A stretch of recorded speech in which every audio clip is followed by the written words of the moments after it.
মিল পর্যন্ত যে সড়কটা নিবেন সেই সড়কে দেখা গেছে দুইটা তিনটা বাজারে অনেক মসজিদ স্কুল অনেকগুলো ভাঙ্গা পড়ে।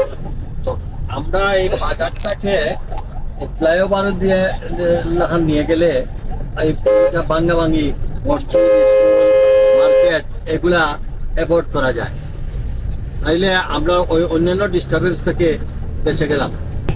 বেশি না, দুইটা বাজার হরিপুর আর দরবস, এই দুইটা বাজার আপনার যদি আপনার ফ্লাইওভারের মতো করে নিয়ে যায় তাহলে আমাদের স্কুল মসজিদ এরপরে মাদ্রাসা বানসর দোকান এগুলো ভাঙতে হইল না, অধিগ্রহণে অনেক টাকা সেভ হয়ে যাবে। কারণ একটা স্কুল আপনি বাংলে আরেকটা স্কুলে জায়গা দিতে হবে, আরেকটা মসজিদ বাংলে আরেকটা মসজিদ বানিয়ে দিতে হবে।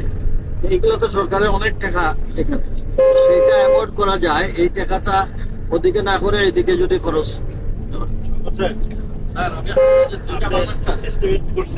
দুইটা বাজার কিন্তু আমরা বাইপাস করতেছি আচ্ছা, অ্যালাইনমেন্ট বাইপাস করে নেন তো ভালো, তাহলে ঠিক আছে, তাহলে তো আর ওভারব্রিজ লাগতেছে না। দুইটা বাজারে বাইপাস আছে, বাইপাস পুরো রাস্তা মানে পুরো